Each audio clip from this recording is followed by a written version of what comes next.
नमस्कार दोस्तों। आज शुरू करते हैं हम यूरोप ज्योग्राफी में। यूरोप के बाद बचेगा हमारा एशिया, जो कि हम नेक्स्ट चैप्टर में 2 क्लासेस में खत्म कर देंगे। ठीक है, तो वर्ल्ड ज्योग्राफी मैक्सिमम हमारी खत्म हो चुकी है, 2-3 लेक्चर बचे हैं तो उनको हम जल्दी से कवर कर लेंगे। आज शुरू करते हैं यूरोप। ठीक है, आ, यूरोप में एक्सप्लेनेशन से पहले हम सबसे पहले देखेंगे मैप। जैसा कि हम पहले अपना रिचुअल पूरा करते हैं। रिचुअल मतलब कोई भी, मैंने हमेशा कहा है, कोई भी, हाँ, जियोग्राफी पढ़ने से पहले आपका एटलस आपके सामने होना चाहिए, है ना। तो ये सबसे पहला रिचुअल है। बिना आपके एटलस के जियोग्राफी हम नहीं पढ़ सकते हैं, पढ़ेंगे तो भूल जाएंगे। ठीक है, तो सबसे पहले यूरोप के हम जितने भी सागर यानी जितने भी वाटर बॉडीज हैं, हम सबसे पहले वो देखेंगे किन किन सागरों से घिरा हुआ है। ठीक है, शुरू करते हैं। थोड़ा जूम कर लेते हैं। अब हम सबसे पहले यूरोप के दक्षिण में कौन कौन से सागर हैं वो देख लेंगे, है ना। तो देख पा रहे होंगे, जैसे ये यूरोप है आपका, ये आपका मेडिटेरियन सी यानी कि भूमध्य सागर है। ठीक है, इसके दक्षिण में यूरोप के सबसे बड़ा जो सागर है वो दक्षिण में मेडिटेरियन सी है। ये मेडिटेरियन सी यानी भूमध्य सागर आपका यूरोप और अफ्रीका को अलग करता है। ठीक है, तो ये मेन वाटर बॉडी है जो दोनों महाद्वीपों को अलग करता है। तो दक्षिण में ये सागर हो गया। इसके अलावा यहीं पे दक्षिण में थोड़ा सा ऊपर जाएंगे तो यहाँ पे आपका होगा ब्लैक सी या काला सागर इसको बोलते हैं। ठीक, सीक्वेंस में देखेंगे तो दक्षिण में यूरोप के कौन कौन से सागर हैं। एक तो आपका हो गया भूमध्य सागर, भूमध्य सागर। ठीक है, उसके बाद दूसरा सागर आपका आ जाएगा काला सागर, काला सागर। ठीक, अब काले सागर से कौन कौन से देशों की कंट्री यानी सीमा लगती है वो हम आगे देखेंगे। सब जो एक्सप्लेनेशन पढ़ेंगे तो वहां सारी चीजें हमको मिलती जाएंगी। तो ये मेजर दूसरा काला सागर हो गया। इसके अलावा हम देखेंगे और छोटे सागर कौन कौन से हैं, थोड़ा सा और जूम करेंगे तो यहाँ पे है आपका एजियन सागर। ठीक है, इंग्लिश में है, पढ़ने की कोशिश करिएगा, ऐसा कुछ नहीं है जो आप ना पढ़ सकें। आज जिनका इंग्लिश है वो इंग्लिश में मार्क कर लें अपने एटलस में, जिनका हिंदी है वो हिंदी में मार्क कर लें, हाईलाइट कर लें। ठीक है, तो इधर हमारा भूमध्य सागर हो गया, हमने देखा। उसके बाद दूसरा बड़ा सागर जो हो गया यहाँ पे काला सागर हो गया। इसके अलावा यहाँ पे कुछ छोटे छोटे और बहुत छोटे छोटे सागर हैं, जैसे कि इटली के पास देखेंगे तो एटियाटिक सागर हो जाएगा, है ना। एक मिनट, एक कलर थोड़ा सा डार्क ले लेते हैं। ये आपका एड्रियाटिक सागर हो गया। फिर थोड़ा नीचे आएंगे तो आयनियन सागर हो गया, है ना। प्रोनाउंस कर दे रही हूँ, हिंदी वालों को दिक्कत नहीं होनी चाहिए। ये आपका एड्रियाटिक सागर है, ये आयनियन सागर है और ये एजियन सागर है। ठीक है, और यहाँ पे आप जाएंगे, छोटा सा वाटर बॉडी दिख रहा होगा, ये आपका टर्की है। ठीक है, टर्की यानी तुर्की, जो एशिया और यूरोप में दोनों में आता है। यानी दो ऐसे देश हैं पूरे विश्व में जो एशिया और यूरोप दोनों में आते हैं। एक तो टर्की हो गया, टर्की का जो 90% भाग है वो आपके एशिया में आएगा। ठीक है, एशिया में आएगा। और जो केवल मात्र आपका 10% भाग है इस्तांबुल, वो आपके यूरोप में आता है। ठीक है, यूरोप में आएगा और 90% एशिया में आएगा। दूसरा आपका देश हो जाता है रूस। ठीक है, तो रूस का आधा भाग जहां से आपका कॉकेसस माउंटेन रेंज गुजर रही होगी, यहाँ से देखेंगे हम आगे, तो ये इधर वाला भाग रूस का यूरोप में आएगा, इधर वाला भाग एशिया में आएगा। ठीक है, यानी लेफ्ट वाला आपका यूरोप में आ जाएगा, राइट वाला आपका एशिया में आ जाएगा। तो हम देखेंगे यहाँ पे क्या देख रहे थे, भूमध्य सागर देख लिया। ठीक, यहीं पे छोटा सा आपका टिरेनियन सागर है। ठीक है, टिरेनियन सागर इसको बोलते हैं। इसके अलावा यहाँ इटली के ऊपर देखेंगे तो एड्रियाटिक सागर है। फिर नीचे आएंगे तो आयनियन सागर है। इसके नीचे थोड़ा सा यहाँ पे आएंगे हम ग्रीस यानी कि एथेंस जिसको बोलते हैं, तो यहाँ पे इसको यूनान भी बोलते हैं। ठीक है, पुराना नाम इसका यूनान है। तो यहाँ पे आपका एजियन सागर मिल जाएगा।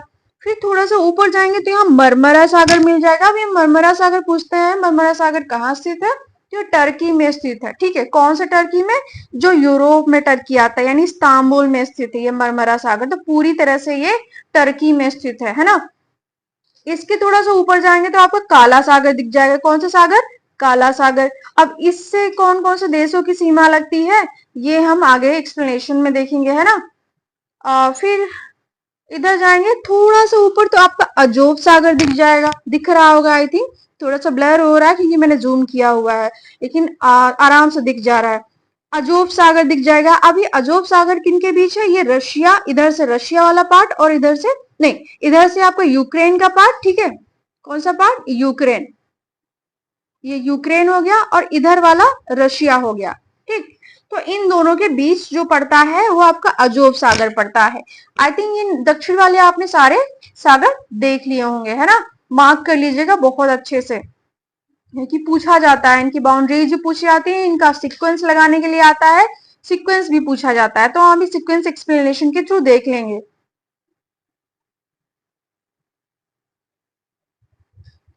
एक बार फिर से देख लीजिएगा।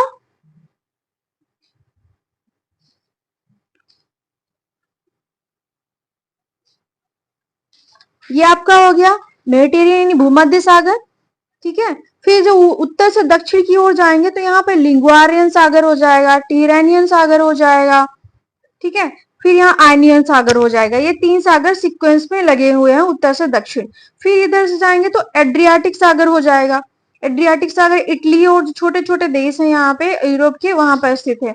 फिर थोड़ा दक्षिण में और जाएंगे तो यहाँ पे आपका एजियन सागर हो जाएगा, और इधर आएंगे तो मरमरा सागर हो जाएगा, यहाँ पे काला सागर, और इसके ऊपर जाएंगे तो आपका अजोब सागर हो जाएगा। तो ये दक्षिण में हमने सारे सागर देख लिए हैं। अब वो ऊपर चलते हैं।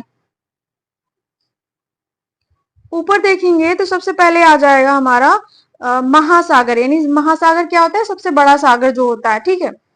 एक तरह से जो बड़े सागर हैं दुनिया के वो पांच हैं, तो पांच में से जो दूसरे नंबर के सागर है अटलांटिक महासागर, तो इसकी यूरोप की जो पूर्वी सॉरी पश्चिमी सीमा जो है वो अटलांटिक महासागर से लगती है, ठीक है। तो ये पश्चिम का जितना भाग है वो अटलांटिक महासागर से लगता है, तो इधर आपके पश्चिम में अटलांटिक महासागर हो जाएगा। फिर उत्तर में आपका नॉर्थ सागर हो जाएगा, यानी उत्तरी सागर जिसको हिंदी में कहते हैं, उत्तरी सागर हो जाएगा, ठीक है।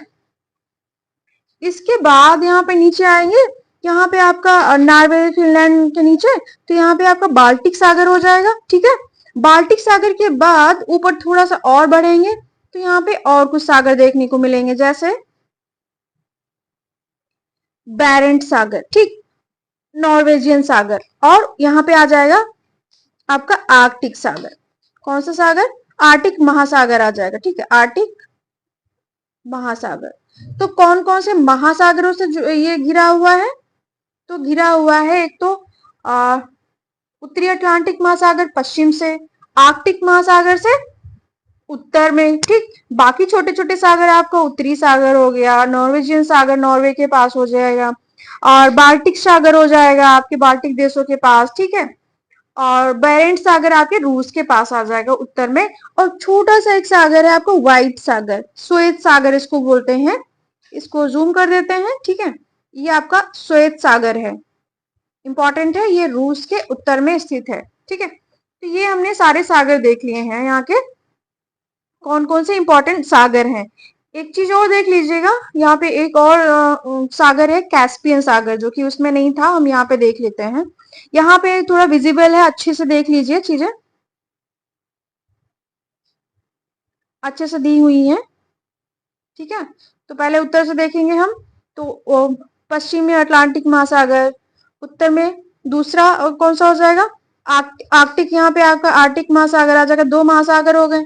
फिर नॉर्वेजियन सागर, उत्तरी सागर, बाल्टिक सागर, यहाँ पे आपका बैरेंट सागर आ जाएगा, है। फिर उसके बाद थोड़ा सा धैर्य रखिएगा।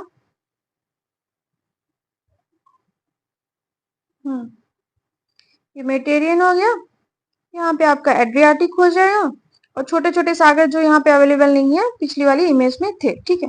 ये आपका काला सागर हो गया, यहाँ पे मरमरा सागर आ जाएगा, ये अजोब सागर है आपका।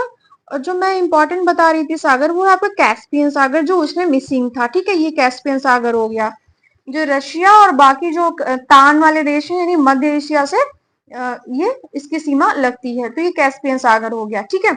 अब हम आगे बढ़ेंगे, सारे हमने सागर देख लिए, अब आगे चलते हैं।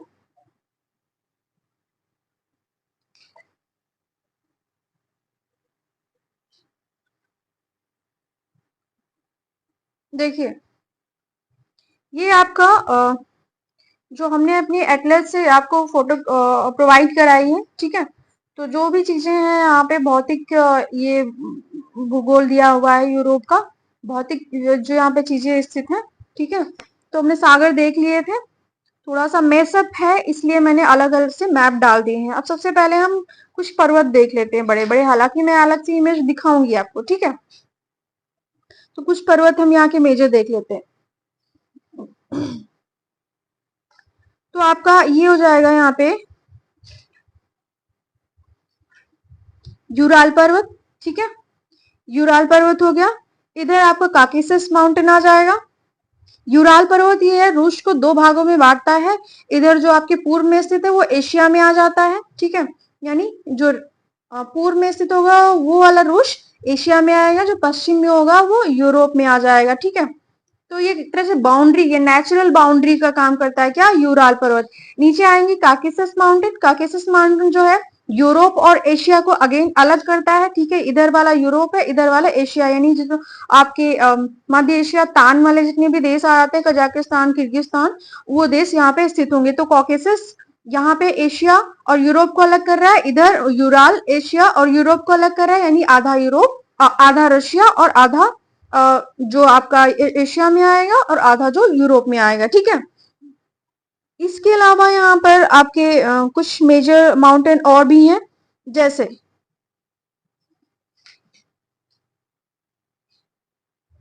देखिएगा यहाँ पे,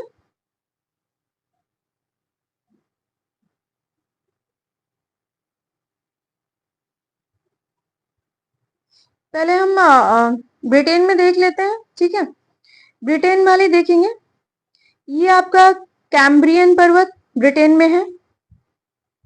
फिर आपका ग्रैम्पियन रेंज, ये भी ब्रिटेन में है। तो ये दो पर्वत यहाँ ब्रिटेन के हो गए, कैम्ब्रियन और ग्रैम्पियन, ठीक है। एक और है जो यहाँ पे आगे आपको एक्सप्लेनेशन में देखने को मिलेगा। फिर आपका आता है वाजीज पर्वत, ठीक है। फ्रांस में, फ्रांस और जर्मनी की सीमा के बीच स्थित है। फिर जूरा पर्वत। फिर आता है यहाँ पे आल्प पर्वत, हॉर्स पर्वत, और उसके बाद आएगा आपका कार्पेथियन पर्वत, और पिरेनी जो स्पेन और फ्रांस को अलग करता है। आइबेरियन ये स्पेन में स्थित होगा। कैंटाबायन जो पर्वत है वो स्पेन में स्थित होगा। एपिनाइन पर्वत, ठीक है, ये इटली वगैरह में स्थित है। तो ये कुछ मेजर पर्वत हैं जो आपको आगे देखने को मिलेंगे। इसके अलावा यहाँ पे बहुत सारी नदियां हैं, तो एक एक करके हम देखेंगे, ठीक है। जैसे यहाँ पे रशिया में देखेंगे तो रशिया और यूक्रेन वाले क्षेत्र में तो डनीपर हो जाएगा, यहाँ पे डॉन नदी एक हो जाएगा, ठीक है। डॉन नदी यहाँ में क्लियरली नहीं दिया हुआ है, तो हम आगे करके देख लेते हैं।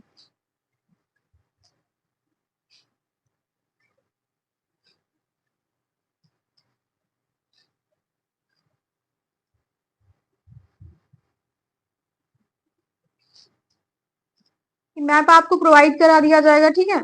इसमें थोड़ा पॉलिटिकल भी देख लेते हैं, हम डिस्कस कर लेते हैं। पॉलिटिकल मतलब कौन कौन से शहर कहाँ पे स्थित है और किस चीज के लिए जाने जाते हैं, ये हम लास्ट में देखेंगे। तो ये जो लिस्बन है ये आपके पुर्तगाल में होगा। मैड्रिड स्पेन में होगा, ठीक है। बिलबाओ शहर भी मैड्रिड यानी स्पेन में होगा। उसके अलावा आपका Birmingham, Manchester, Liverpool, Leeds, Glasgow, Aberdeen, Dublin, ये सब यहाँ आपके यूनाइटेड किंगडम में देखने को मिलेंगे। फिर आएगा आपका हॉलैंड हो जाएगा, बर्लिन, फ्रैंकफर्ट, एसन, डेन्यूब और वेनिस, मास्को, ठीक है, ओस्लो, ये कुछ इंपॉर्टेंट शहर हैं, ये हम आगे देखेंगे। चलिए मैप आपको मैं प्रोवाइड करा दूंगी, तो आप मार्क कर लीजिएगा।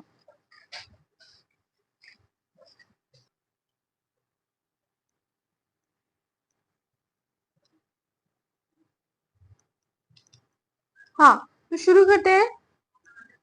प्रमुख सागर सबसे पहले कैस्पियन सी से देखते हैं। सबसे पहले कैस्पियन सी मैंने दिखाया था, ये रशिया के नीचे स्थित है, यानी रशिया की भी सीमा लग रही होगी। ये 5 देशों से कुल सीमा इसकी लगती है। अब इसकी ट्रिक है किरात या राकेट, आपको जो भी, ये थोड़ा सा ट्रेडिशनल नाम है, ये मॉडर्न नाम है, जो आपको जैसा अच्छा लगे वैसा याद कर लीजिए, ठीक है। तो कौन से देश है 5, इसको देखेंगे तो K for Kazakhstan, I for Iran, R for Russia, A for Azerbaijan, T for Turkmenistan, ठीक है। तो ये आपके 5 देश हो गए। अगर इसकी इमेज हम देखेंगे, यहाँ पे इसकी इमेज हम देखेंगे तो ये आपका रहा कैस्पियन सागर,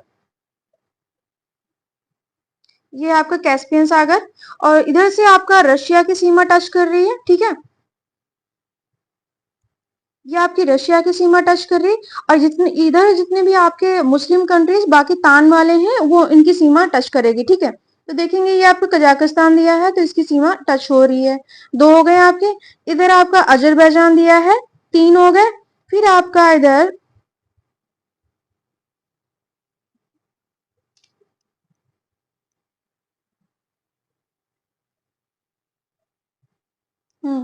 तो इधर आपका रूस हो गया, ठीक है। इधर आपका कजाकिस्तान हो जाएगा, इधर आपका अजरबैजान हो जाएगा, इधर आपके देश देखने को मिलेंगे, ठीक है। तो कुल मिलाकर 5 देश हो जाएंगे। तो ये 5 देशों से इसकी सीमा किसकी, कैस्पियन सागर की लगती है।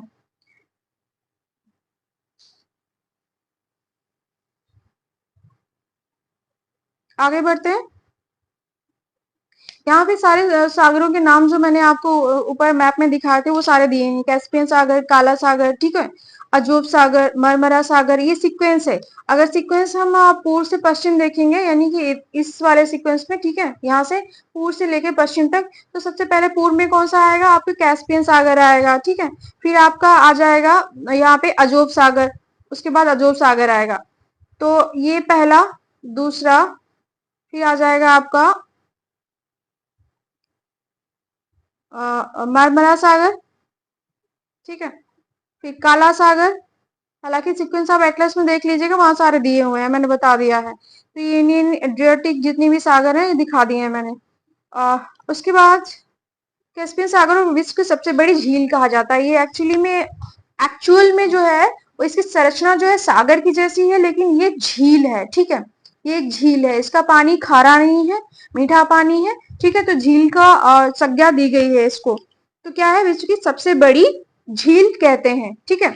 दूसरी कौन सी आ जाएगी, ये आपका काम है, देखिएगा कौन सी दूसरी सबसे बड़ी झील है विश्व की।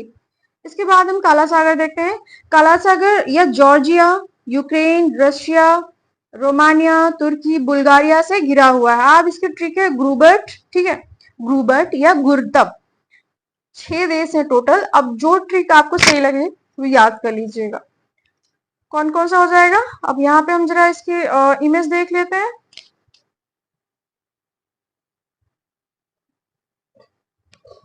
तो यहाँ पे देखिए,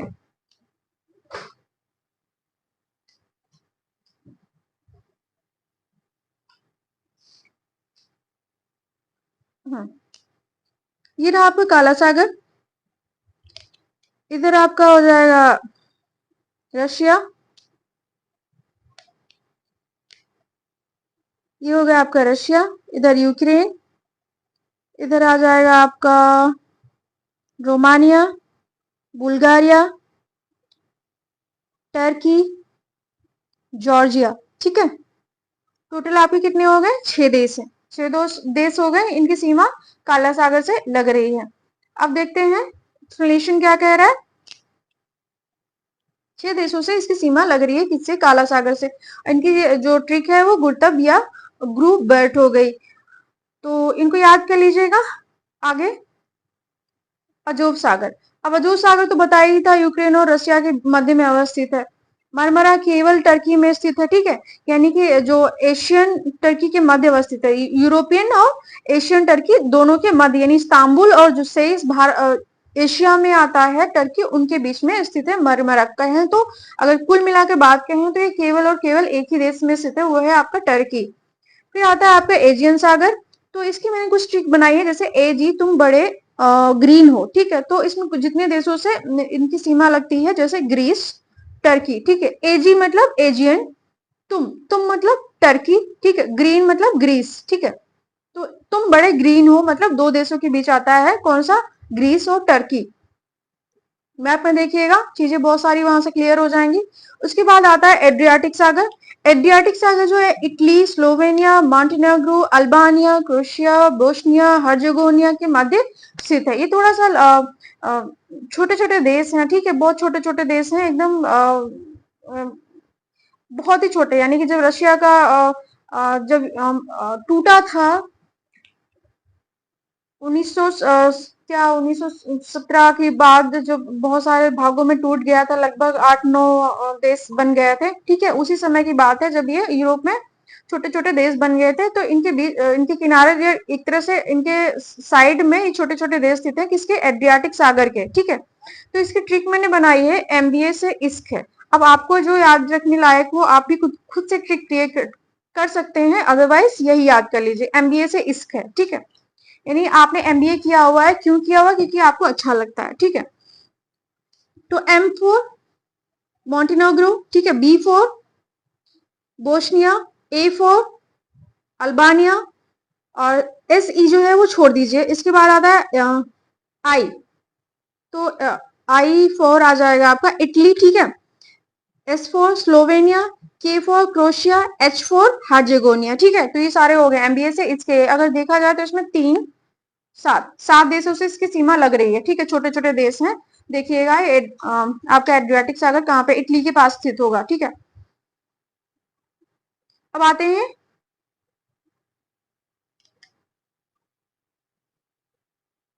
इवोनियन सागर। इवोनियन सागर आपका इटली और ग्रीस के मध्य में स्थित है। फिर आता है टिरेनियन सागर, इटली और इटली के दक्षिण में, दक्षिण पश्चिम में अवस्थित है ये टिरेनियन सागर, ठीक है। तो ये बहुत इंपॉर्टेंट है, लोकेशन आपको वहीं से क्लियर होगी आपके एटलस से, अदरवाइज कंफ्यूज हो जाएंगे। उसको रोज देखिए, जितना हो सके उतने बार बार देखिए, रिवीजन करते रहिए, है ना।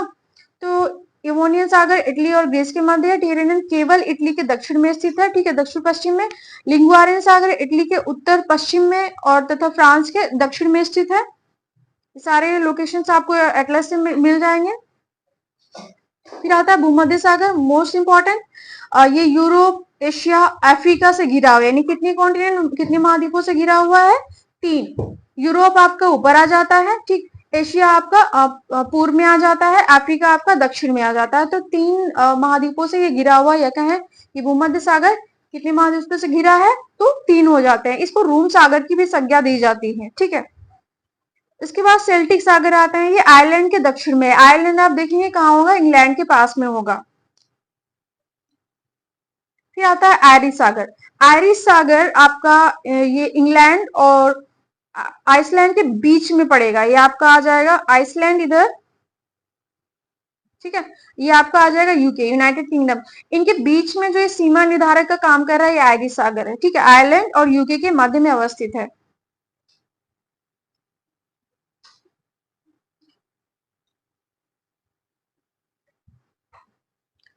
अब आता है उत्तरी सागर। उत्तरी सागर मैंने दिखाया था आपको, यह UK, Norway, Sweden, Denmark, Germany, Netherland से घिरा हुआ है, ठीक है। यहाँ पे एक डॉगर बैंक मत्स्य क्षेत्र यानी फिशिंग एरिया डेवलप होता है, जिसको डॉगर बैंक कहते हैं। अब ये पूछा जाता है कि डॉगर बैंक किस महासागर में स्थित है, तो आपके उत्तरी महासागर में स्थित है, ठीक है।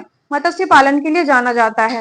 इसके अलावा मैं आपको लोकेशन दिखा देती हूँ इसकी जरा, ताकि और चीजें क्लियर हो जाए आपको। यहाँ पे देखिएगा, ये आपका उत्तरी सागर, ठीक है। यहीं पे आपको पाया जाता है कौन सा, डॉगर बैंक, ठीक है। डॉगर बैंक ये किस लिए फेमस है, आपके फिशिंग के लिए। यानी मत्स्य क्षेत्र यहाँ पर डेवलप होता है। क्यों डेवलप होता है, किधर, क्योंकि यहाँ से गल्फ स्ट्रीम जो 4 भागों में डेवलप हो जाती है। यानी ये गल्फ स्ट्रीम टूट के 4 भागों में बढ़ जाती है। इधर से आ रही होती गर्म जलधारा, इधर से आ रही होती ठंडी जलधारा। तो ये दोनों जहाँ पे मिलती है, वहां पे फिशिंग एरिया डेवलप होता है, ठीक है। तो ये उत्तरी सागर, अब इसकी सीमा किससे किससे लगेगी, इधर आपका यूके यानी ब्रिटेन हो गया, ठीक है, यूनाइटेड किंगडम हो गया। इधर आपका नीदरलैंड हो गया, ठीक है।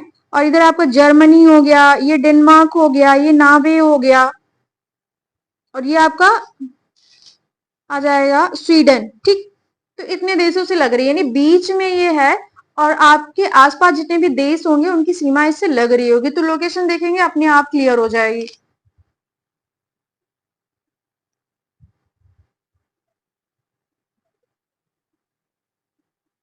अब आते हैं मोस्ट इंपॉर्टेंट, आपका जो बड़े बड़े सागर हैं उनकी लोकेशन जरूर याद रखिएगा। तो उत्तरी सागर हो गया, इसको रटने की जरूरत नहीं है, बस ये बीच में एक छोटा सा सागर स्थित है। इधर आसपास जितने भी देश आ जाएंगे बस उन्हीं से घिरा हुआ है ये। डोगे बैंक यहीं पर स्थित है। अब आते हैं Baltic Sagar. Baltic Sagar one of most important thing कि जो आपको पूछा जाता है एग्जाम में, बार बार पूछा गया है। ठीक है, तो बाल्टिक सागर से या कहें तो कितने देशों से घिरा हुआ है, तो Sweden, Finland, Estonia, Latvia, Lithuania. ठीक है, इसके अलावा रूस, पोलैंड, जर्मनी, डेनमार्क वगैरह से घिरा हुआ। अब इसकी लोकेशन देख लेंगे। हालांकि इसकी मैंने ट्रिक बनाई है। ठीक है, ईल जेआरएफ स्पीड में, यानी कि ईल ने जेआरएफ जो है स्पीड से किया। ठीक है, एल एक व्यक्ति है, चाहे वो लड़की हो या लड़का हो, उसने जेआरएफ किया है अपना स्पीड से किया है। स्पीड मैंने शॉर्ट में लिख दिया। ठीक है, तो याद रखना चाहें तो याद रख सकते हैं, अदरवाइज जरूरी नहीं है। अब हम देख लेते हैं इसकी लोकेशन बाल्टिक सागर की।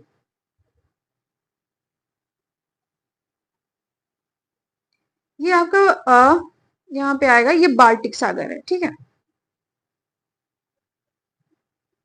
ये आपका बाल्टिक सागर।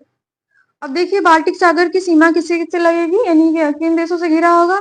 आपका इधर स्वीडन हो गया है ना, इधर फिनलैंड हो गया, दो हो गए।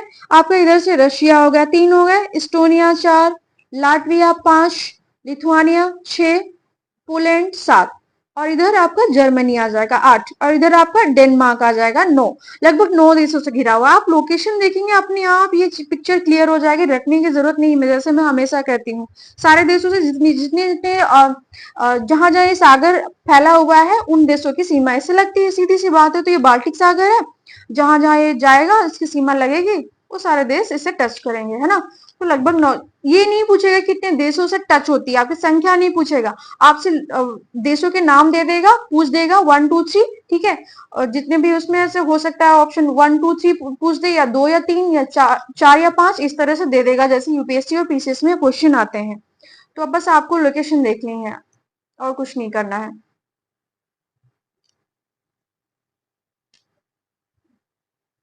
तो आपका बाल्टिक सागर हो गया। अब आते हैं,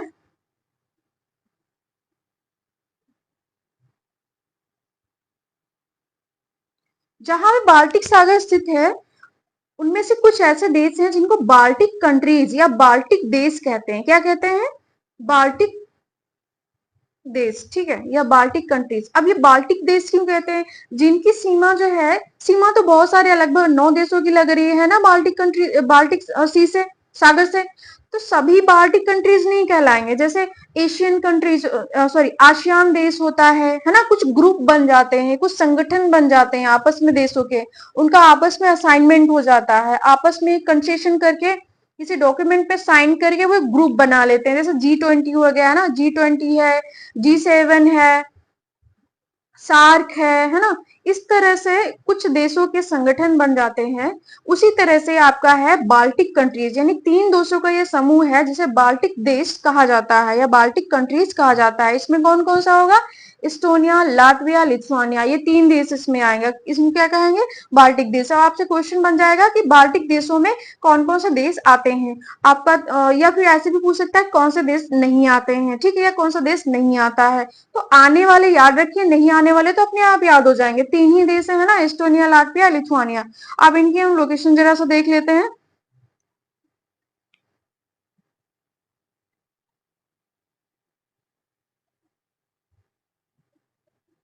ये आपका बाल्टिक सी। ठीक है, मैंने कहा था नौ देशों की लगभग सीमा लग रही, तो सीमा लगने से कुछ नहीं होता। कंसेशन जिनके बीच एक संगठन बना होगा, ठीक है, असाइनमेंट हुआ होगा, वो एक संगठन के रूप में बन जाते हैं। तो वो संगठन जो बना वो बाल्टिक सी के रूप में बना, यानी कि उनके नाम पे बना। किसके नाम पे, सागर के नाम पे। वो कौन से हैं, आपका लिथुआनिया आ जाएगा, लाटविया आ जाएगा, एस्टोनिया आ जाएगा। तीन ही देश हैं ये। ठीक, तीन देश हैं, इन्होंने आपस में संगठन बना लिया है और उसका नाम क्या दिया, बाल्टिक देश। ठीक, तो कौन सा होगा आपका, यहाँ पे आप ट्रिक बना सकते हैं, ईल। ठीक है, ईल कर सकते हैं, या फिर ऐसे ही बन सकता है। इसको मुझे नहीं समझ में आता और कैसे बनेगा। आप जैसे अगर आपको लगता है कुछ और बना सकते हैं अच्छा सा, तो वो भी बना सकते हैं, ठीक है। तो लिथुआनिया, लाटविया, एस्टोनिया क्रम में दिया हुआ है, तो क्रम में ऐसे याद रखेंगे तो हो जाएगा, ठीक है।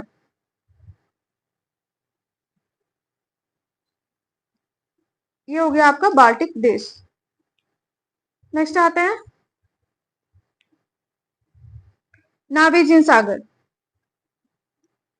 तो जहां पे नॉर्वे होगा उसी के नाम पे रख दिया गया। नॉर्वेजियन सागर है ना, नॉर्वे, नॉर्वेजियन, यानी उसके नाम की संज्ञा के रूप में ऐसे बना दिया गया है। तो उत्तरी अटलांटिक के नॉर्वे व आइसलैंड के मध्य अवस्थित है, ठीक है। अब ये कहाँ पे होगा, इसकी लोकेशन देखेंगे अगेन, तो ये आपका हो जाएगा नॉर्वेजियन सागर, ठीक। ये रहा आपका नॉर्वेजियन सागर। ये आइसलैंड है आपका, ठीक है। ये नॉर्वेजियन सागर है। ये कहाँ पड़ेगा, ये नॉर्वे है, इधर इधर आइसलैंड है, दोनों के मध्य में पड़ेगा नॉर्वेजियन, क्योंकि नॉर्वे के नाम पे ही रखा गया इस सागर का, तो नॉर्वेजियन सागर हो गया। उसके बाद हम आएंगे, बहुत चीजों को कॉन्क्रीट लेवल से देखिएगा, टेकन फॉर ग्रांटेड मत लीजिएगा। और इसके अलावा आते हैं बैरेंट सागर, ठीक है। बैरेंट सागर कहाँ पे होगा, ये रूस के उत्तरी पश्चिम तट पर अवस्थित होगा। बैरेंट सागर मैंने आपको दिखाया था, फिर देख लीजिए एक बार।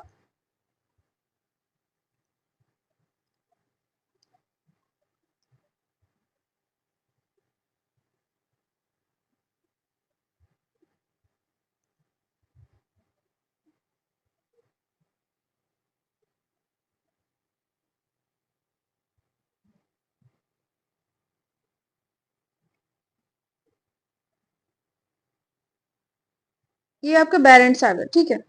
ये रशिया है, उत्तर पूर्व में आ जाएगा, ठीक है। उत्तर पूर्व में आ जाएगा। यहीं पे आपको व्हाइट सी यानी श्वेत सागर है, ये रशिया के उत्तर में आ जाएगा। तो ये बैरेंट सागर, दोनों की लोकेशन याद रखिएगा। ऊपर आपका बैरेंट है, नीचे आपका श्वेत सागर है, दोनों रशिया के उत्तर पूर्व में या उत्तर में कहलाएंगे, ठीक है।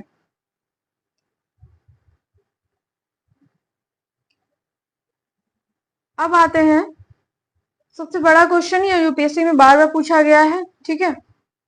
यानी यूके जो है आपका, यूनाइटेड किंगडम जिसे कहते हैं, उसमें कौन कौन से राज्य आते हैं, कितने राज्यों को शामिल किया गया है, अक्सर कंफ्यूज हो जाते हैं। तो यहाँ पे देखिए, ये बीच में आपका आयरिश सागर जो है, ये दोनों को डिवाइड करता है। इधर आपका,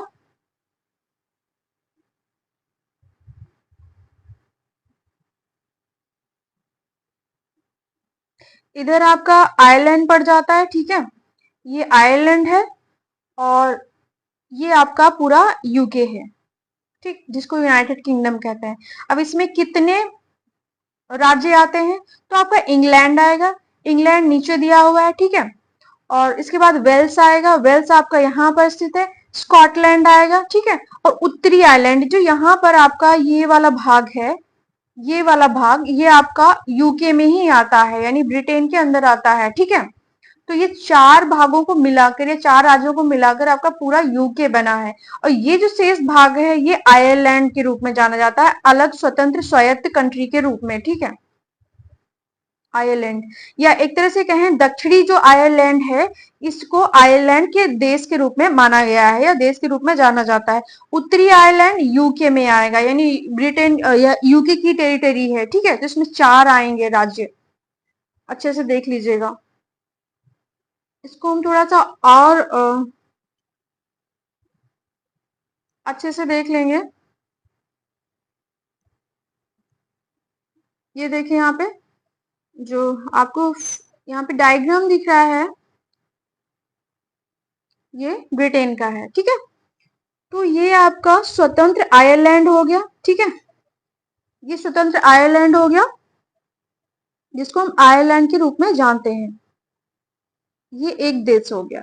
अब इसका जो नॉर्दर्न भाग है, ठीक है, नॉर्दर्न आयरलैंड जो है, वो आपका ब्रिटेन या यूके में आएगा, पूरा यूनाइटेड किंगडम में आएगा। अब इसमें यूनाइटेड किंगडम में कितने भाग आते हैं, वेल्स हो गया, इंग्लैंड हो गया, स्कॉटलैंड हो गया, और नॉर्थ या उत्तरी आयरलैंड हो गया, तो 4 राज्य मिलाकर आपका यूके बना। ठीक है, ठीक, अब इससे ज्यादा नहीं समझा सकती, समझ में भी आ गया होगा आप लोगों को।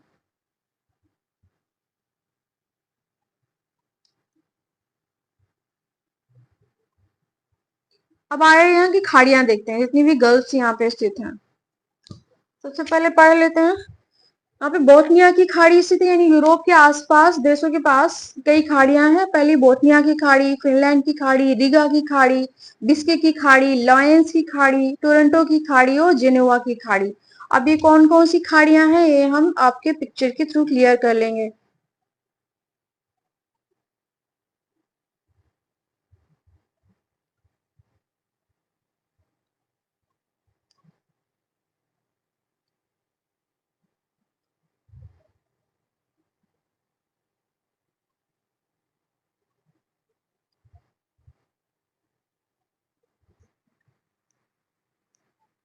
आइए देखते हैं।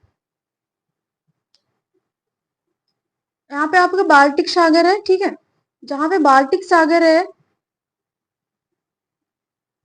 वहीं पे आपका बोस्निया की खाड़ी भी पड़ेगा। ठीक, इसका उत्तरी जो भाग है बाल्टिक सागर के, यहाँ बोटनिया की खाड़ी है। ठीक, ये बोटनिया की खाड़ी हो गई। ये गल्फ ऑफ रीगा यानी रीगा की खाड़ी हो जाएगी। यहाँ पे फिनलैंड की खाड़ी हो जाएगी।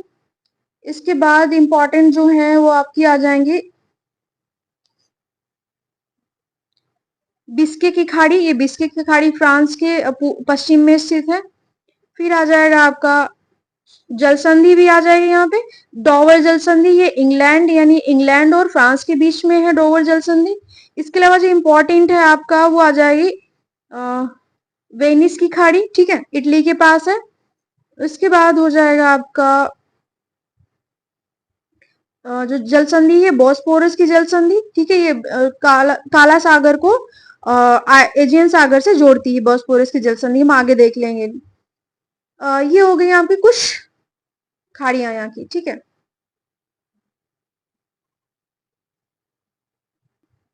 इसको और अच्छे से देख लेते हैं थोड़ा सा। तो ये आपकी रीगा की खाड़ी आपकी लाटविया के पास पड़ेगी। फिनलैंड की खाड़ी फिनलैंड के पास पड़ेगी। बाल्टिक की खाड़ी आपकी बाल्टिक जो या एक तरह से बाल्टिक देश जो बाल्टिक महासागर है या सागर है उसमें पड़ेगी। ठीक है, उसके अलावा यहाँ पे कुछ सागर भी दे दिए हैं मैंने, पिक्चर डाल दी है, देख लीजिए सारी एक बार फिर से। इसको चाहे आप स्क्रीनशॉट ले लीजिए। यहाँ पे उत्तरी सागर हो जाएगा, यहाँ पे मेडिटेरियन सी हो जाएगा, बाल्टिक सागर हो जाएगा, ब्लैक सी हो जाएगा। ठीक है, केवल सागरों की पिक्चर है यहाँ पे, एजियन, आयनियन, एड्रियाटिक, टेरेनियन, लिंगुआरियन, ये सारे सागर यहाँ पे दिए हुए हैं। थोड़ा सा ऊपर करेंगे तो नॉर्वेजियन सागर हो जाएगा। तो अब देख लेते हैं एक्सप्लेनेशन खाड़ियों का।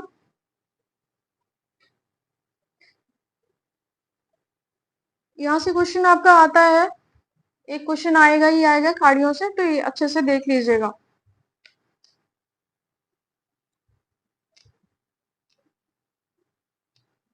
बात करते हैं जल संधियों की। केरित जल संधि, केरित जल संधि आपकी अजब सागर और काला सागर को जोड़ती है। जो आप सागरों के बीच की सीमा देखेंगे तो वहां पर आपको साफ दिखाएगा। तो मैंने यहाँ पे आपकी ट्रिक बनाई है केरिश का। ठीक है, केरिश का यानी जो काला सागर और ए फॉर अजोब सागर, ये दोनों को जोड़ती है। आपका अजोब सागर कहाँ है, रशिया और यूक्रेन के बीच में है, और काला सागर जस्ट थोड़ा सा पश्चिम की ओर है ना। तो वहां पे केरिच की जल संधि होगी जो दोनों सागरों को जोड़ेगी, कौन सी, अजोब और काला सागर को। फिर आपको आएंगे बास्फोरस की जल संधि। बास्फोरस की जल संधि जो है आगे काला सागर और मरमरा सागर को जोड़ेगी। मरमरा सागर कहाँ है आपका, टर्की में स्थित है। ठीक है, तो केरिच पहले अजोब सागर काला सागर को जोड़ेगी। फिर आएंगे बॉस बॉस जल संधि किसको जोड़ेगी, काला सागर मरमरा सागर से जोड़ देगी, यानी एक सीक्वेंस बनता जा रहा है।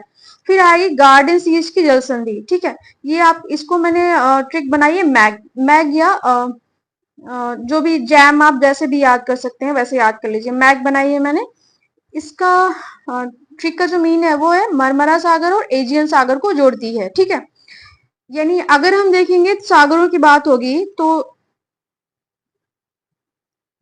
इमेज के थ्रू आपको समझा देती हूँ थोड़ा सा।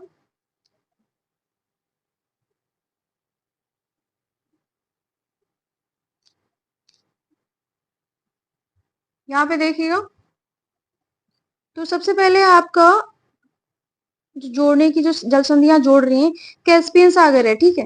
कैस्पियन सागर से थोड़ा सा हम ऊपर जाएंगे यहाँ पे, तो आपका अजोब सागर दिख रहा होगा, हमने हाईलाइट कर रखा है, थोड़ा मिस हो गया है, इसको देख लीजिएगा सही से। इधर आपका यूक्रेन होगा, ठीक है, यूक्रेन होगा, इधर आपका रशिया होगा, दोनों के बीच में अजोब सागर है। अब ये अजोब सागर को काला सागर से जो जल संधि जोड़ती है वो कौन सी है, केरिच। अब ये केरिच जल संधि कहाँ पे है, जरा ध्यान से देखिएगा अच्छे से। तो ये आपकी केरिच जल संधि दिया है, ठीक है, जिसको मैं सर्कल कर रही हूँ, केरिच जल संधि है। किसको जोड़ेगी, ये काला सागर और अजोब सागर को, दोनों को जोड़ देगी केरिच जल संधि। तो केरिच का, ठीक, केरिच जल संधि किसको जोड़ेगी, काला सागर अजोब सागर को। अब यही काला सागर आगे चलकर किससे किस सागर से जोड़ा जाएगा, एजियन सागर से। ये एजियन सागर है। अब ये एजियन, सॉरी, मरमरा सागर, ये आपका छोटा सा मरमरा सागर यहाँ पे दिया हुआ है। इसको जूम करके थोड़ा सा पिक्सल्स फट जाएंगे, इसलिए मैं यहाँ पे नहीं जूम कर रही हूँ, अच्छे से देखिएगा। हालांकि मैंने बता दिया है ना, सीक्वेंस देखेंगे तो ऊपर आपका अजोब सागर हो जाएगा, फिर काला सागर, फिर मरमरा सागर, फिर एजियन सागर। तो अजोब सागर, काला सागर को तो जोड़ दिया किसने, केरिच जल संधि ने।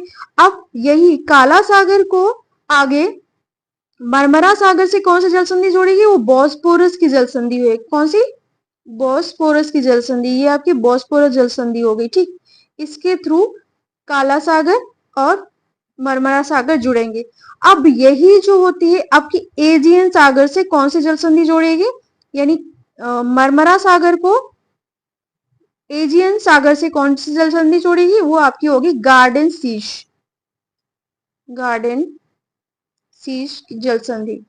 तो यहाँ की इंपॉर्टेंट 3 जल संधियां हैं, ये बहुत इंपॉर्टेंट है, कई बार पूछी जा चुकी हैं, तो इग्नोर नहीं करना है। थोड़ा सा टिपिकल होंगी चीजें, लेकिन बार बार रिवीजन करेंगे तो ऑब्वियसली आ ही जाएंगी, कि मेरे लिए भी इतना आसान नहीं था, सीखा है तो आप भी सीखिए, है ना। तो 3 जल संधियां यहाँ की इस क्षेत्र की बहुत इंपॉर्टेंट है। आपकी पहली तो आएगी केरिच, फिर आएगी बॉस, फिर आएगी आपकी गार्डन सीज। तो 3 जल संधियां हैं यहाँ की, किसको किस सागर से जोड़ेंगे, एक सीक्वेंस दिया है, उस सीक्वेंस को याद रखिएगा। अब आते हैं ओट्रांटो जल संधि। ओट्रांटो जल संधि ये एड्रियाटिक सागर को इंडियन सागर से जोड़ेगी। ये सागर की लोकेशन देख लीजिएगा, अपने आप याद हो जाएगा। फिर आती है मेसिना जल संधि, ये सिसिली को इटली से अलग करती है, ठीक है। किसको करती है, सिसिली को इटली से। सिसिली एक द्वीप है, किसका द्वीप है, इटली का ही एक द्वीप है, ठीक है। तो इटली से उसके द्वीप सिसिली को अलग करती है कौन सी जल संधि, मेसिना जल संधि। उसके बाद आते हैं आपके बोनाफासियो, बोनाफासियो जल संधि, वेरी इंपॉर्टेंट। ये कोर्सिका द्वीप और सार्डिनिया द्वीप को अलग करती है। कोर्सिका किस में आता है, कोर्सिका द्वीप आपका आता है फ्रांस में, ठीक है। सार्डिनिया जो आपका आता है वो इटली में आएगा, है ना। सार्डिनिया आपका इटली में आएगा, कोर्सिका फ्रांस में आएगा। तो 2 द्वीप हैं जो भूमध्य सागर में स्थित है, ठीक है। भूमध्य सागर में अच्छे से देखेंगे तो वहां जो मैंने मैप आपको भेजूंगी उसमें दिया हुआ है, तो उसमें देखेंगे दोनों द्वीप अलग दिए हैं, इसके बीच जो सरसंधि होगी बोनाफासियो होगी, तो याद रखिएगा। फिर आते हैं इंग्लिश चैनल। इंग्लिश चैनल मैंने बताया था आपको, ये यूके और फ्रांस के बीच में स्थित है, ठीक है। यूके और फ्रांस, एक बार देख लेते हैं इमेज फिर से।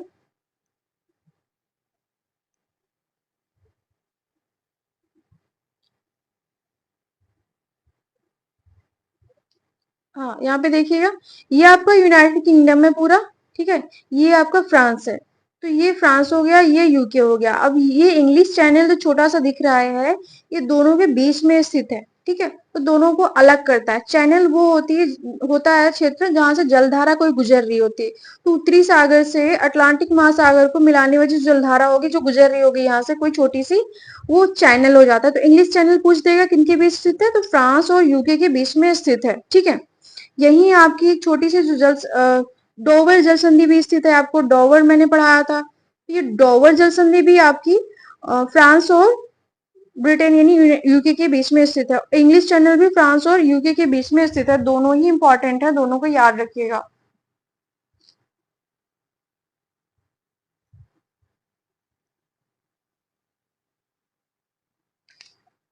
डोवर मैंने बता दिया अभी, यूके और फ्रांस को अलग करती है, इंग्लिश चैनल और उत्तरी सागर को जोड़ती है। ठीक, उत्तरी सागर और इंग्लिश चैनल की लोकेशन भी आपको दिखा दी है मैंने। फिर आते हैं कील नहर। नहर है एक यहाँ पर, ये किसको जोड़ती है? ये उत्तरी सागर और बाल्टिक सागर को जोड़ती है। ये लोकेशन मैंने दिखा दी, उत्तरी सागर कहाँ पे है, बाल्टिक सागर कहाँ है, तुरंत उसको मार्क कर लीजिए। कील नहर दोनों सागरों को जोड़ती है। ठीक है, कील नहर किसके बीच है? जर्मनी, ठीक है, जर्मनी में बनाई गई है ये, और उत्तरी सागर और बाल्टिक सागर को जोड़ेगी। उसके बाद यहाँ की कुछ जलधाराएं हैं, कुछ जलधाराएं यहाँ पे।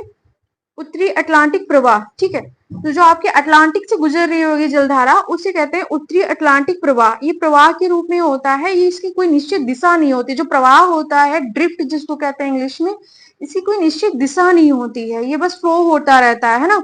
बहुत ज्यादा, यानी जो करंट होती है एक तरह से, उससे थोड़ी मात्रा में पानी ज्यादा होता है। एक होता है आपकी जलधारा, जलधारा ये थोड़ा छोटी होती है। फिर दूसरे नंबर पर आप थोड़ी बड़ी जो होती है, वो होती है आपकी ड्रिफ्ट या प्रवाह, ये थोड़ा उससे जलधारा से बड़ा होता है।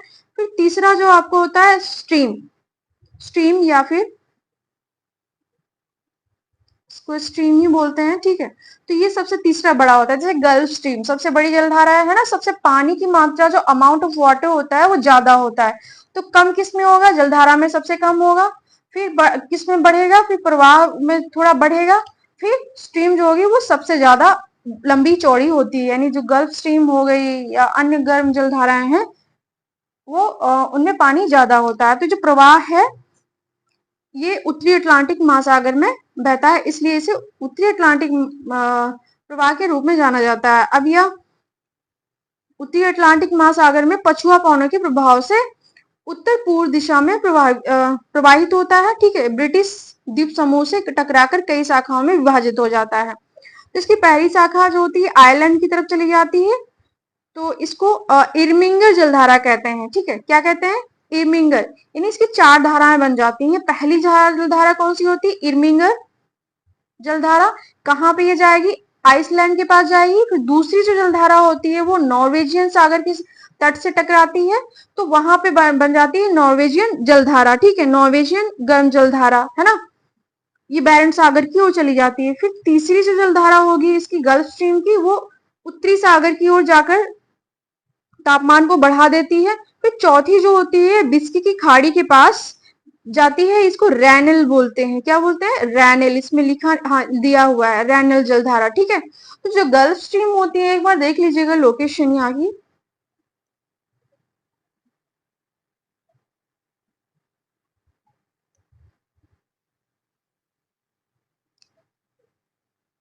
जो आपका यहां से आपकी आ रही होगी उत्तरी अटलांटिक प्रवाह, अब ये किसका भाग है? गल्फ स्ट्रीम का भाग है। किसका है?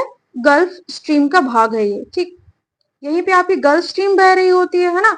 जब ये यूरोप से टकराती है पश्चिम में, यहाँ से फ्रांस वगैरह से, फिर यूके से, आयरलैंड से, आइसलैंड से, जब यहाँ टकराती है, तो जब पहली धारा यहाँ टकराएगी आइसलैंड से, ठीक है, तो यहाँ पर एक जलधारा बन जाएगी इरमिंगर। ठीक, कौन सी? इरमिंगर मैंने दिया है यहाँ पे, इरमिंगर जलधारा।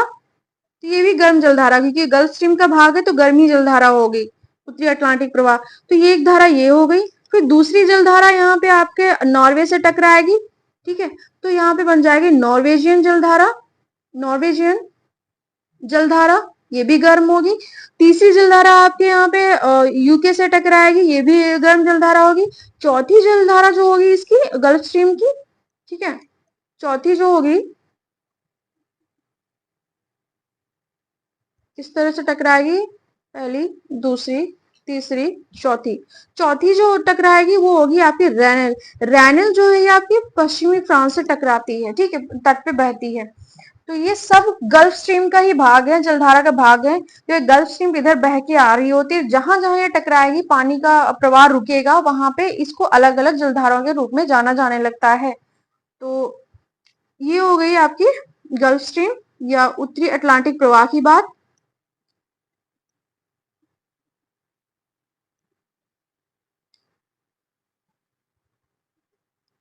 फिर आपकी आ जाती है, यही आपकी गल्फ स्ट्रीम की बात हो रही है, ठीक है। तो गल्फ स्ट्रीम का विस्तार नदी की डेल्टा की तरह कई शाखाओं में बढ़ जाती है, उसी की बात हो रही थी। उत्तरी अटलांटिक प्रवाह उसी का भाग है। फिर इसी उत्तरी अटलांटिक प्रवाह पश्चिमी यूरोप के तापमान को जो है यानी गर्म होती है, ठीक है, गल्फ स्ट्रीम गर्म होती है। तो प्रवाह जो जनरेट होता है वो जलधारा से ही जनरेट होता है। तो ये भी यहाँ का तापमान क्योंकि गर्म होगा, गर्म जलधारा है, तो ये जहां पे जाएगी वहां का तापमान बढ़ा देती है। तो जब यूरोप से, पश्चिमी यूरोप से ये टकराती है तो वहां लगभग 5 डिग्री तापमान बढ़ा देती है। इसलिए यहाँ पश्चिमी यूरोप का कम्बल कहा जाता है, यानी यहाँ पे सर्दियां पड़ रही होती हैं, तो जैसे ही जलधारा गर्म टकराती है यहाँ पे 5 डिग्री तक जो तापमान बढ़ जाता है, और तापमान बढ़ जाएगा तो यहाँ पर ठंडियां कम हो जाती है, इसलिए कंबल कहा जाता है इसे यूरोप का। इसके अलावा यहाँ पे जितने भी देश हैं उनकी राजधानियां दी हुई हैं।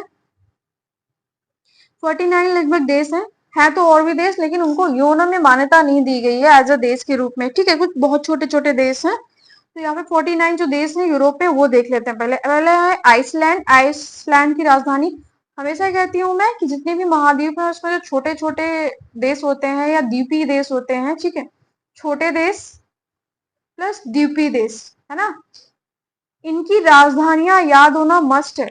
मैचिंग करने के लिए या पूछता वहीं से है, ठीक है। तो आपका पहला आ जाएगा आइसलैंड, सबसे ऊपर है। इसकी रेक्याविक राजधानी, यूके की आपकी लंदन हो जाएगी, आयरलैंड की आपकी डबलिन हो जाएगी, नॉर्वे की ओस्लो हो जाएगी, स्वीडन की स्टॉकहोम हो जाएगी, फिनलैंड की हेलसिंकी हो जाएगी, रशिया की मॉस्को हो जाएगी, एस्टोनिया की तालिन हो जाएगी, लाटविया की रीगा, लिथुआनिया की विलियस, ठीक है, बेलारूस की मिन्स्क, यूक्रेन की कीव, मोल्डोवा की चिसिनाउ,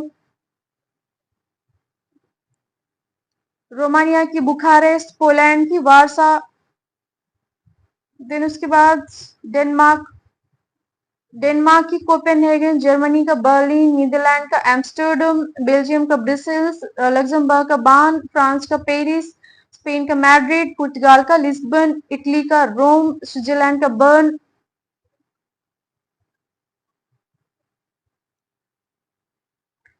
फिर ऑस्ट्रिया का आपका वियना हो जाएगा, चेक रिपब्लिक इसको बोलते हैं, चेक गणराज्य इसकी प्राग हो जाएगी, स्लोवानिया की ब्रातिस्लावा, हंगरी की बुडापेस्ट, सर्बिया की बेलग्रेड, बुल्गारिया की सोफिया, कोसोवो की प्रिस्टिना, मैसेडोनिया की स्कापजे हो जाएगी, ग्रीस की एथेंस हो जाएगी,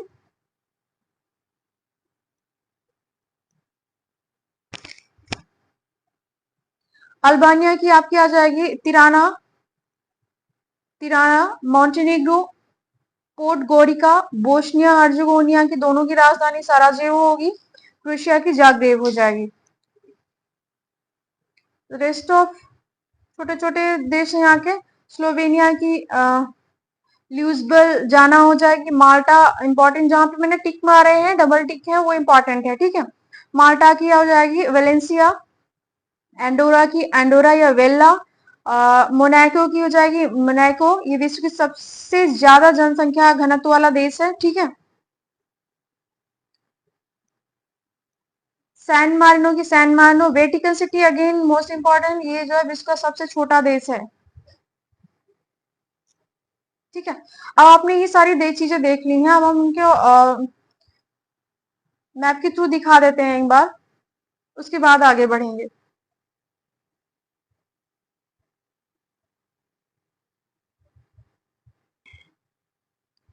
ये देखिएगा यहाँ पे कुछ ऐसे बहुत छोटे छोटे देश है जिनका मतलब जो क्षेत्रफल है ये बहुत ही कम है। तो सबसे पहले मैंने बताया सबसे छोटा देश कौन सा है विश्व का, तो वेटिकन सिटी है। वेटिकन सिटी इटली के पास या इटली के अंदर ही छोटा सा देश स्थित है। ये मात्र यहाँ पे कोई जनसंख्या नहीं, यहाँ पे कोई नहीं रहता, यहाँ पे केवल एक चर्च बना हुआ है, ठीक है, पादरी रहते हैं केवल यहाँ पे, और पादरी की सेवा में जो भी रहते हो। तो वेटिकन सिटी इटली के अंदर है, सबसे छोटा देश है, एकदम बिंदु जैसा। उसके बाद सैन मारिनो बहुत छोटा देश है, इटली के अंदर ही है। मोनाको बहुत छोटा देश है, वैसे आपको समझ में नहीं आता होगा कहाँ पे ये देश मिलेंगे, है ना, तो यहाँ पे सारे यूरोप में है। मोनाको बहुत छोटा है, ये सबसे जनसंख्या घनत्व वाला देश है। एंडोरा ये आपका यहाँ पे स्थित है, ठीक है। फिर लिचेंस्टन ये छोटा सा देश है, ये इटली के जस्ट ऊपर आएगा। इसके अलावा आपका आ जाएगा यहाँ की आपकी राजधानियां भी दी हुई है इनकी, इन देशों की।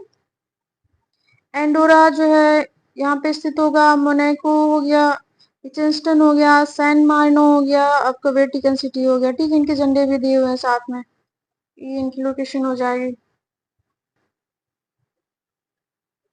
अब बात करते हैं यहाँ के जितने भी इंपॉर्टेंट पर्वत हैं। हालांकि मैंने पहले बता दिया है, फिर से देख लीजिए। ये आपका यूराल पर्वत है, इंपॉर्टेंट, जो एशिया और यूरोप को विभाजित करेगा। कौन से एशिया?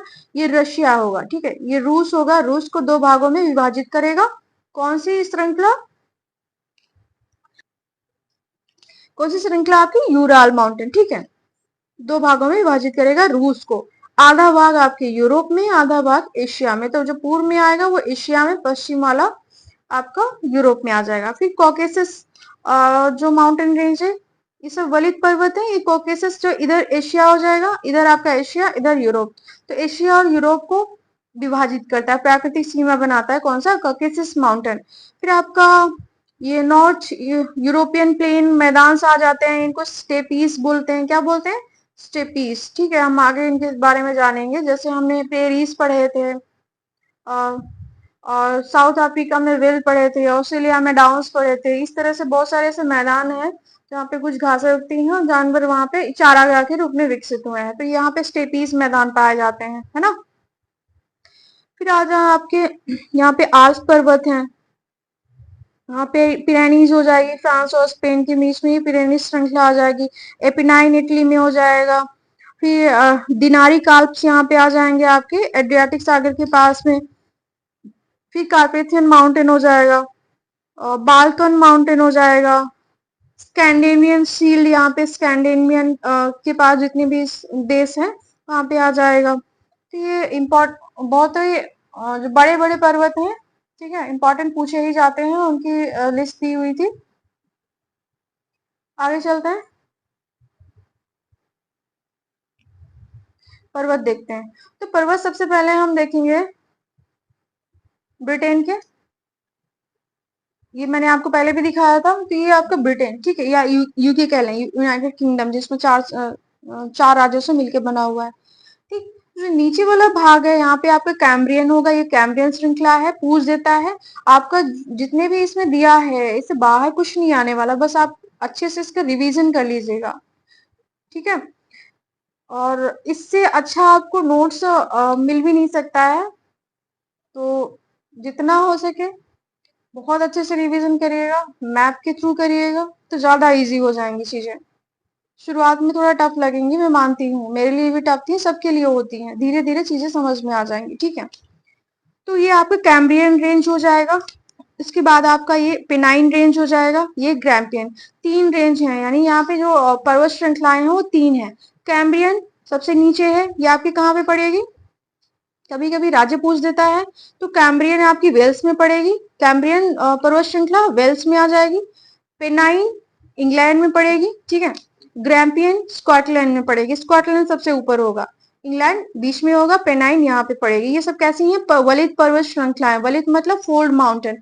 फोल्ड का मतलब ये बता चुकी हूँ मैं कि अभी इनका निर्माण हो रहा है, जारी है। ठीक है, तो पेनाइन आपकी कहाँ पे आएगी? इंग्लैंड में आ जाएगी। ठीक है, इंग्लैंड में वलित पर्वत श्रृंखला कैम्ब्रियन वेल्स में है, ग्रैम्पियन स्कॉटलैंड में है। ये सारी फोल्ड माउंटेन की श्रृंखलाएं हैं। फिर आते हैं स्कैंडिनेवियन पर्वत। ये मैंने दिखाया था अभी, स्कैंडिनेवियन पर्वत ये कहाँ पे विस्तृत है? Norway, Sweden, Finland. ठीक है, प्राचीन वलित पर्वत श्रेणियां हैं। और इसको अगर हम देखेंगे इमेज के थ्रू, तो मैंने अभी दिखाया था आपको, फिर से देख लीजिए। ये आपकी स्कैंडिनेवियन शील्ड या स्कैंडिनेवियन पर्वत श्रृंखला है। ठीक, तो आपका इधर नॉर्वे हो जाएगा, इधर स्वीडन, इधर फिनलैंड। ठीक, तो तीनों देशों में ये विस्तृत है स्कैंडिनेवियन।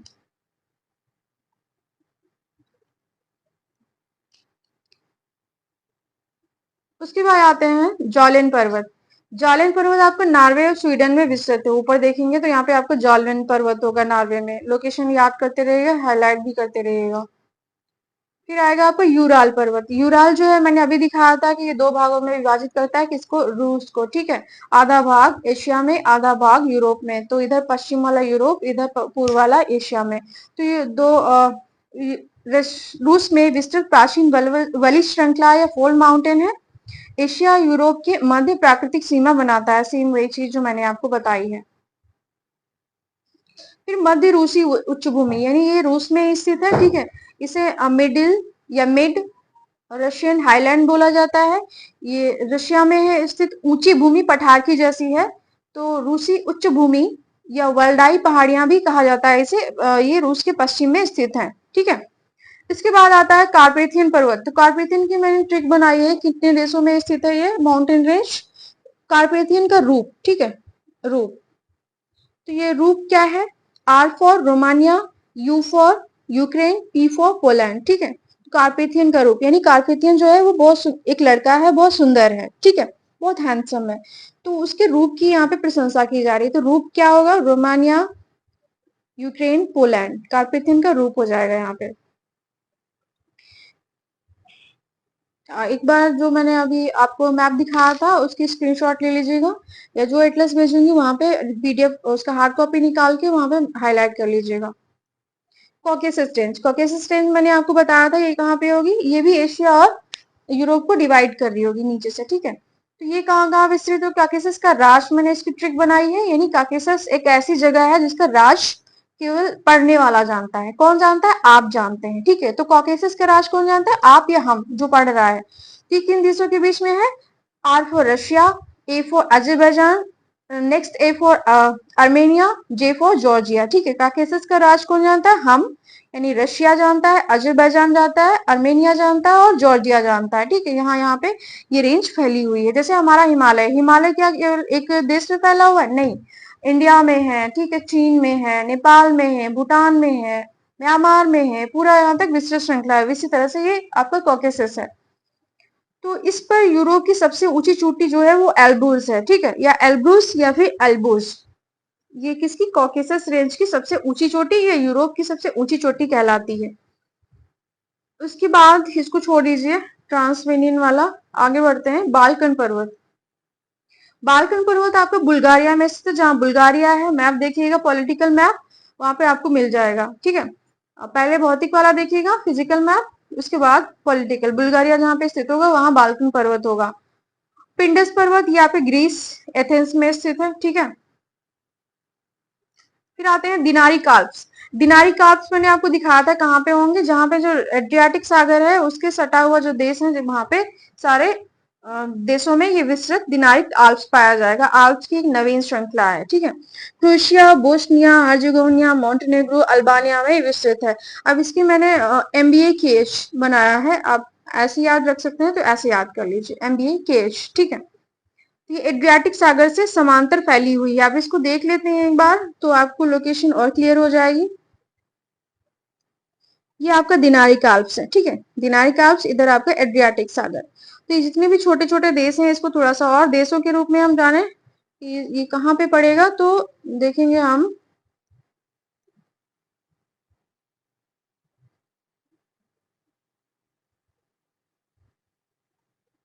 यहाँ से देखिएगा, ये आपका एड्रियाटिक सागर है, ठीक है, ये एड्रियाटिक सागर है, और यहीं पे आपका दिनारी कार्प्स फैला हुआ है, ये आपके माउंटेन है, ठीक। तो ये समांतर है ना इस सागर के, एड्रियाटिक के। तो अब यहाँ पे कौन कौन से देश स्थित हैं, देखिए जरा।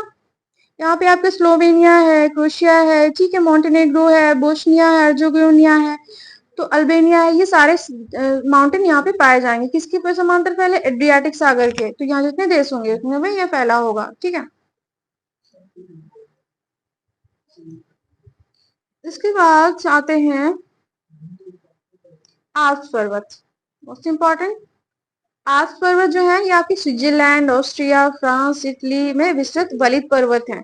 इसका मैंने ट्रिक बनाई है, सैफ, ठीक है। आल्प्स क्या, आल्प्स का एक निक नेम है, ठीक है, क्या ना इसका निक नेम है, सैफ। अब ये सैफ क्या है, स्विट्जरलैंड, ऑस्ट्रिया, इटली, फ्रांस, ठीक, 4 देशों में विस्तृत है। तो आल्प्स का निक नेम क्या है, या तो ऐसे भी कर सकते हैं कि जो सैफ है वो आल्प्स पे जाता है, आल्प्स पर्वत पे जाता है, ठीक है, क्या करने, घूमने जाता है, वहां की ब्यूटी सीनरी देखने जाता है, ठीक है। सैफ आल्प्स, या आल्प्स जो है एक व्यक्ति है, उसका निकनेम सैफ है, तो कुछ भी याद कर सकते हैं। इसकी सबसे ऊंची चोटी जो है फ्रांस में स्थित है, माउंट ब्लैंक, ठीक है, या माउंट ब्लांक करके। यूरोप की याद रखिएगा, सबसे ऊंची चोटी क्या थी? एल्बूस, जो कहाँ पे स्थित थी? आपकी कॉकेसस माउंटेन में, ठीक है, ये रही आपकी कॉकेसस माउंटेन में। और जो फ्रांस की सबसे ऊंची चोटी आपकी कहलाएगी, या फिर आल्प्स की सबसे ऊंची चोटी, वो माउंट ब्लांक कहलाएगी या माउंट ब्लैंक कहलाएगी, ठीक है। इसकी लोकेशन अगर देखेंगे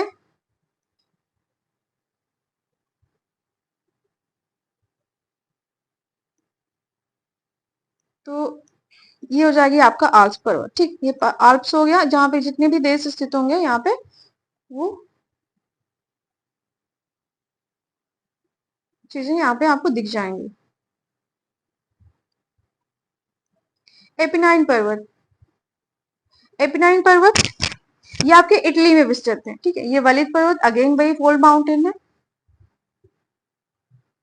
इसको दिनारिक आल्प्स भी बोलते हैं, ठीक है।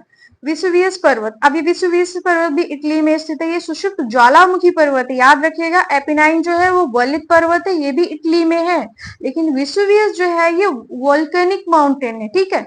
और कैसा वोल्केनिक है? सुषुप्त, यानी अभी निष्क्रिय हो चुका है, इसमें कभी कभी उद्गार होते हैं, ठीक है, अभी ये सुस्त पड़ा हुआ है। उसके बाद दूसरा आता है एटना, यानी तीनों जो है इटली में है आपके। ये फोल्ड माउंटेन है एपिनाइन, ठीक है।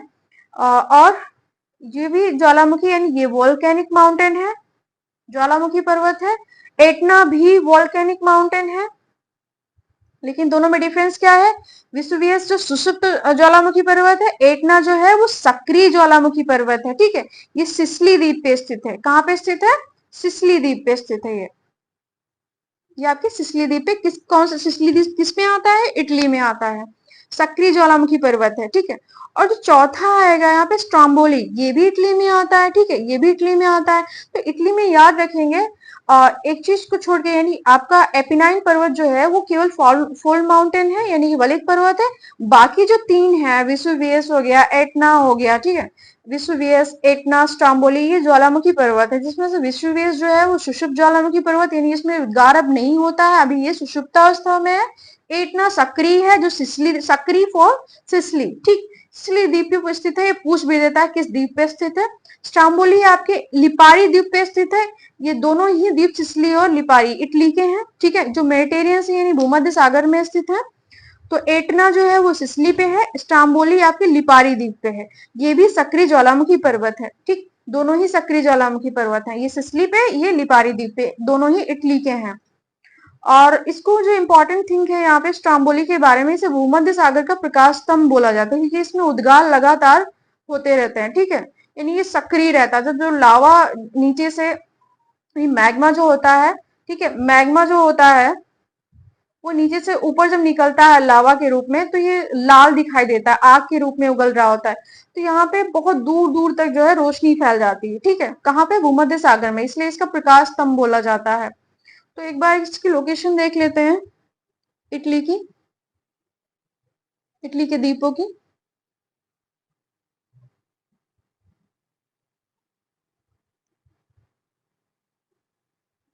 यहाँ पे देखिएगा, ये इटली के द्वीप,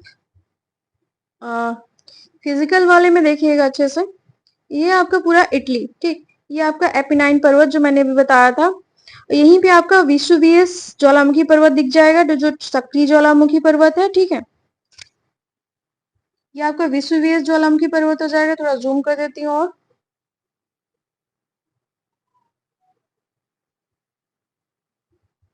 विसुवियस ज्वालामुखी पर्वत हो जाएगा, ठीक है। और आपका माउंट एटना, एटना क्या है? जो सक्रिय ज्वालामुखी पर्वत था, ठीक है, ये किस पे स्थित है? लिपारी द्वीप, ये लिपारी द्वीप आपको दिख रहा होगा। और ये आपका सिसिली द्वीप हो गया। सिसिली द्वीप पे कौन सा आपका ज्वालामुखी पर्वत था? तो स्ट्रोम्बोली पे, स्ट्रोम्बोली जो था वो यहीं पर था, ठीक है। तो स्ट्रोम्बोली आपके,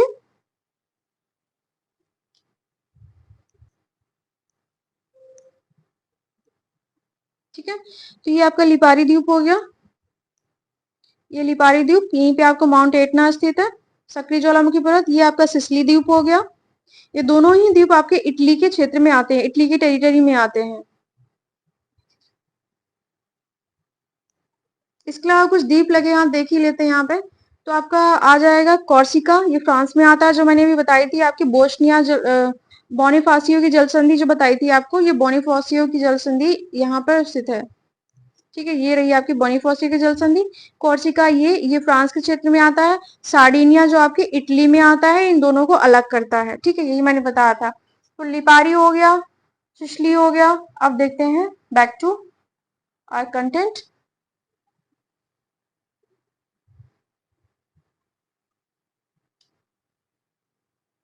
हम्म तो आपका एटना जो था वो सिसिली द्वीप पे था। ठीक है, ये सक्रिय ज्वालामुखी पर्वत है। स्ट्राम्बोली जो है वो लिपारी द्वीप पे है। ये भी सक्रिय है, इसे भूमध्य सागर का प्रकाश स्तंभ बोला जाता है।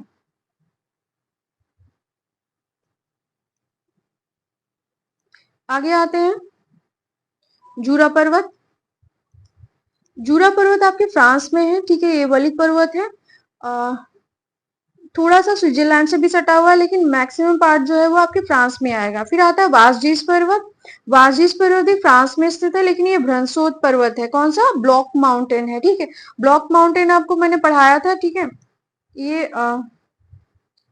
जैसे मान लीजिए ये एक खंड है। ठीक है, तो इसका आधा भाग जो है इधर का और इधर का नीचे चला जाता है, ये ऊपर का भाग उठा रह जाता है। यानी ये वाला भाग पूरा एक चट्टान है, चट्टान का किनारे वाला भाग नीचे धस जाता है, दोनों किनारों का भाग, और बीचे वाला भाग जो बीच वाला होता है वो वैसे का वैसे खड़ा रहता है। तो ये पर्वत की श्रृंखला के रूप में ये दिखने लग जाता है। जैसे मान लीजिए ये एक श्रृंखला है ऐसे, तो ये नीचे चला गया। ठीक, ये भाग नीचे चला गया, इसका साइड वाला दोनों भाग किसी हलचल के कारण, आंतरिक हलचल के कारण, और ये ऊपर जहां पे था वहीं उठा रह गया। ये पर्वतनुमा श्रृंखला के रूप में विकसित हो जाता है, या पर्वत के आकार के रूप में विकसित हो जाता है। तो इसको ब्लॉक माउंटेन कहते हैं। ठीक है, तो कौन सा आपका ब्लॉक माउंटेन है ये याद रखिएगा। जूरा हो गया आपका वलित पर्वत जो फ्रांस में है। वासडीस जो ब्लॉक माउंटेन है ये भी फ्रांस में है। ब्लैक फॉरेस्ट ये जर्मनी में है, ये भी आपका ब्लॉक माउंटेन ही ब्रंसोत पर्वत है। तो दोनों याद रखिएगा, वाजिस फ्रांस में, फॉल यानी कि आपका ब्लॉक माउंटेन या ब्रंसोत पर्वत है। ब्लैक माउंटेन ये जर्मनी में है, ये भी ब्रंसोत पर्वत है। ठीक है, ये ब्लैक फॉरेस्ट आपका हो गया। फिर राइन नदी जो है, इन्हीं दो यानी कि इसके बीच एक जो रिफ्ट बनता है, जैसे आपने यहाँ नर्मदा और तापी बहती हैं। ठीक है, तो आपका सतपुड़ा और जो विंध्यन श्रेणी है वो इसी तरह से बनी हुई है, ब्लॉक माउंटेन की तरह बनी हुई है ना। तो ये भी एक तरह से ब्लॉक माउंटेन है। कौन से? ब्लैक फॉरेस्ट और आपका वासडीस। तो इनके बीच से जो नदी निकलती है रिफ्ट से, वो नदी है आपकी राइन नदी। ठीक है, ये भी पूछा जा सकता है आपसे कि इन दोनों के बीच से कौन सी नदी निकलती है। वासडीस और ब्लैक फॉरेस्ट के बीच से राइन नदी, और दोनों ही ब्लैक मतलब ब्रंसोत पर्वत है, और दोनों अलग अलग देशों में स्थित हैं। फिर आता है बोहेमियन मैसिफ। ये कहाँ पे? चेक रिपब्लिक में स्थित है। चेक रिपब्लिक मतलब चेक गणराज्य में स्थित है। इसके बाद आता है हॉर्स पर्वत। हॉर्स पर्वत आपके जर्मनी में विस्तृत है। बाकी इतना इंटरेस्टिंग नहीं है, छोड़ दीजिए। फिर आता है पिरेनीज, मोस्ट इंपॉर्टेंट। ये फ्रांस और स्पेन के बीच में प्राकृतिक सीमा बनाता है, ये फोल्ड माउंटेन है। ठीक है, इसे यहाँ पे देख पा रहे होंगे आपका पुर्तगाल हो जाएगा, इधर स्पेन हो जाएगा, तो यहाँ पे आपका पिरेनीज पड़ेगा, इधर फ्रांस होगा, इधर स्पेन होगा। ये आपका हो जाएगा पिरेनीज पर्वत, फ्रांस स्पेन के बीच प्राकृतिक सीमा बनाता है। फिर आइबेरिया का पठार अगेन स्पेन में होगा। कैंटाबाया पर्वत स्पेन में ही पाया जाएगा। जो वहां का आपको फिजिकल मैप देखेंगे, सारी चीजें वहां पे मिल जाएंगी। ठीक है, तो आज पर्वत तक खत्म करते हैं। नेक्स्ट क्लास हम यूरोप की पूरी खत्म कर देंगे एक क्लास में। मैदान, झीलें, नदियां, जो भी एक्स्ट्रा बचता है, खनिज वगैरह, कौन सा शहर इंपॉर्टेंट है, वो सारा एक क्लास में निपटा देंगे हम। यूरोप को खत्म हो जाएगा यूरोप, फिर हम चलेंगे एशिया की तरफ। ठीक है, तो अच्छे से पढ़ते रहिए, रिवीजन करते रहिए। कोई भी चीज अगर समझ में नहीं आ रही है तो कृपया करके मैसेज डाल के पूछ लीजिए, मगर गिव अप मत करिएगा कि समझ नहीं आ रहा है तो छोड़ दें। छोड़ने का काम बिल्कुल नहीं करना है। एक बार नहीं आएगा, दो बार नहीं आएगा, तीसरी बार जरूर आएगा। ठीक है, तो कोशिश करते रहना है, अच्छे से पढ़ते रहिए, रिवीजन बार बार करते रहिए, और ज्योग्राफी को एटलस